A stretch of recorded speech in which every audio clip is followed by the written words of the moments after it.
ભર ઉનાળે પાણીની વધુ જરૂર હોય છે, પરંતુ તંત્રએ પાટણના સાંતલપુરના કેટલાક ગામોમાં બુદ્ધિનું પ્રદર્શન કર્યું છે। ઉનાળામાં જ આ વિસ્તારનો પાણીનો આધાર નર્મદા કેનાલનું રિપેરિંગ કામ કરવા માટે કાઢ્યું છે, જેના કારણે કેટલાય ગામોના લોકોને પાણી માટે રઝળપાટ કરવો પડે છે। ગાંઠના પૈસા ખર્ચીને પાણીના ટેન્કર મંગાવવા પડી રહ્યા છે।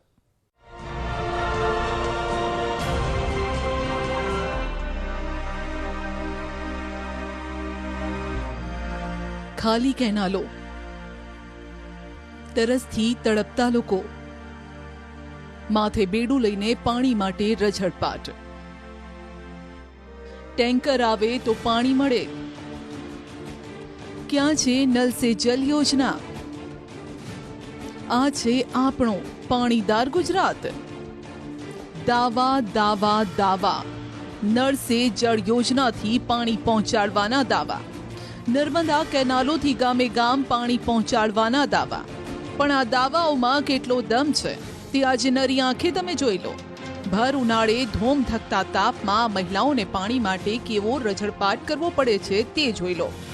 પીવાના પાણી માટે કેવો સંઘર્ષ કરવો પડે છે તેની આ તાજા તસવીરો છે। આ તસવીરો છે પાટણના સાંતલપુરના અંતરિયાળ ગામની, જેમણે એક બેડું પાણી લેવા માટે આંખે પાણી આવી જાય છે।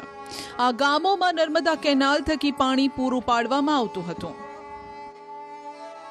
પણ ભર ઉનાળામાં જ કેનાલનું રિપેરિંગ કામ કરવામાં આવ્યું, માટે છેવાડાના સરહદી વિસ્તારના ગામોની હાલત એવી કફોડી બની કે પાણીના એક એક ટીપા માટે લોકો ટળવળી રહ્યા છે, તે પણ છેલ્લા 1 મહિનાથી।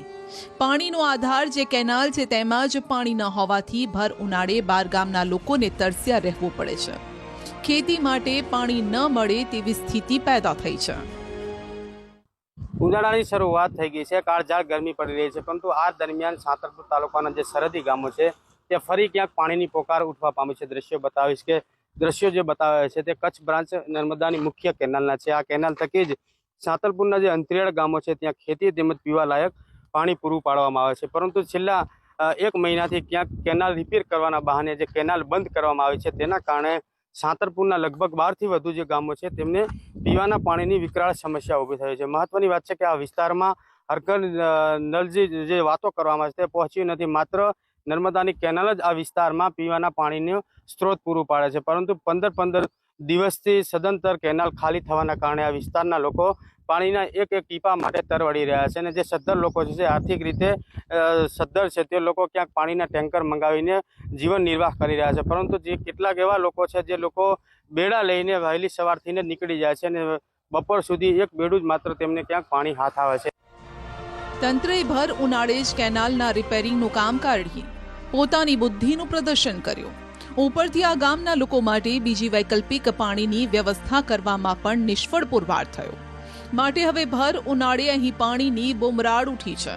તંત્ર દ્વારા દાવા તો કરવામાં આવે છે કે જિલ્લામાં 100% ઘરોમાં નળથી જળની કામગીરીના દાવા થઈ રહ્યા છે, પણ અંતરિયાળ વિસ્તારમાં વાસ્તવિકતા કંઈક અલગ છે। જો ઘરમાં નળથી જળ આવતું હોય તો મહિલાઓએ ધોમ ધકતા તાપમાં માથે બેડલા લઈને પાણી માટે કેમ ભટકવું પડે? પાણીની તકલીફ વધારે જ છે। વૈશાખ મહિનો આવે ને અમારા કિનાલમાં પાણી હોતું નહીં, અમે તો પાણીની જ માંગ કરી, બીજું કોઈ અમારે જોતું નહીં। પાણી નહીં આવતું, અમારે લગનગાર હોય, છોકરા ના ઉગતું કોઈ નહીં। પાણી બેડું એક ભરી આવી તો એક બેડે શું અમારે થાય? બધું કેટલા વાગે બેડું ભરવા નીકળો? બેડું ભરવા નહીં કરી 7 વાગે નીકળી તો 8-9 વાગે ઘરે પહોંચી, પાછો 2 કલાક થાય છે, તો પાણી મળતું નહીં। એ કુએમાં થોડું થોડું આવે એમાંથી ભરી પાણી વગર તકલીફ છે। આજે આ ટ્રેક્ટર રેડે સરપંચ એમાં પી, પેલા શેમાંથી આવતું પાણી? પેલા કેનાલમાં જ પીતા, કેનાલ તો બંધ કરી। કેટલા સમયથી? લગભગ મહિનો થયો હોય। કેવી તકલીફ પડે અત્યારે? તકલીફની કોઈ વાત જ નહીં, પાણીની મોસમ આવી ત્યારે બંધ કરી નાખી, બસ બેઠા હોય એને તો શું ઓફિસે બેસવાનું, મજા કરવાની। કેટલું પાણી સામે કેટલું મળે અત્યારે? અત્યારે આ ટપમાં રેડે આ ટ્રેક્ટર આખો દી હાલે છે। સાંતલપુર તાલુકાના ફાંગલી, એવાલ, જાખોત્રા, બાબરા, બરારા, મઢુત્રા, ચારણકા સહિતના ગામમાં ભર ઉનાળે પાણીની વિકરાળ સમસ્યા જોવા મળી રહી છે। આ ગામોમાં પીવાના પાણી માટે લોકો વલખા મારી રહ્યા છે। મહિલાઓ ઘરકામ મૂકી વહેલી સવારે ગામમાં આવેલ પાણીના સંપે પહોંચી જાય છે। તે સંપમાં ટેન્કર દ્વારા પાણી ઠાલવ્યા પછી મહિલાઓ કલાકો રાહ જુએ છે અને આ રાહ જોયા બાદ મળે છે તો 1 કે 2 બેડલા જેટલું પાણી.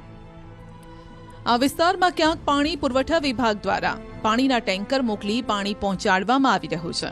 ક્યાંક ગામ લોકો 1200 થી 1500 રૂપિયા ખર્ચી પ્રાઇવેટ પાણીનું ટેન્કર મંગાવે છે. તેમ છતાં પણ પૂરતું પાણી તો કોઈને નસીબ નથી થતું.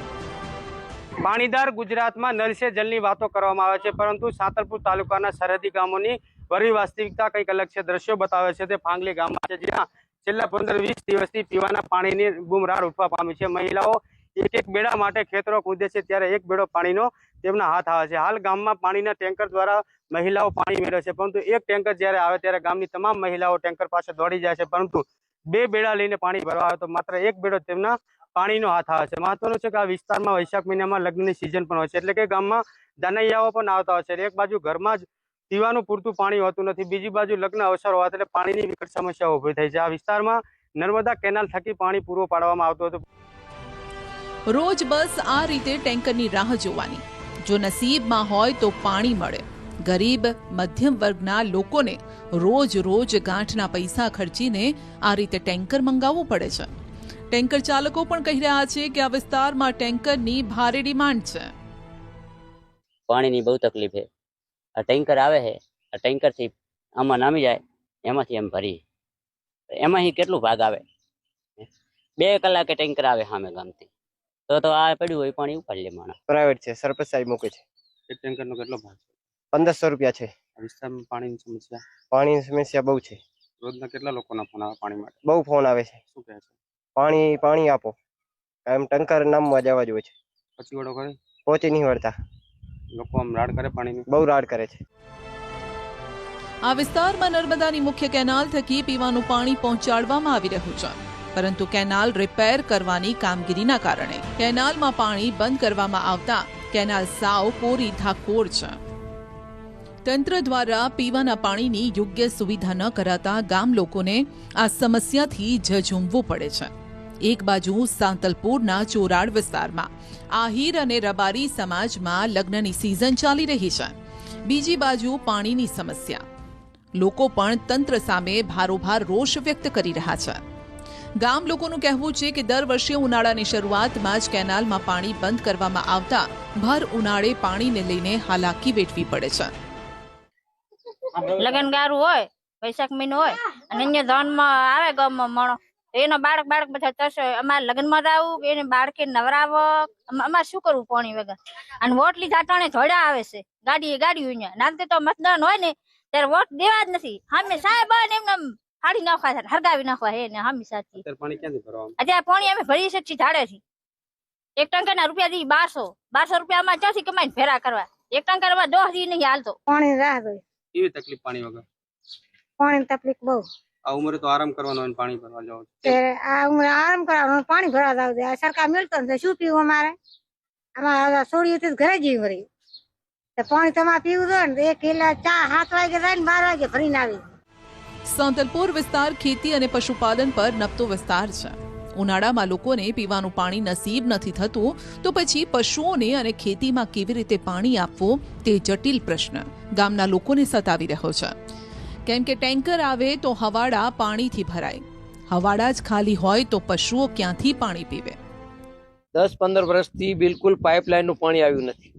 આ ગામ જે છે એ કેનાલ આધારિત છે.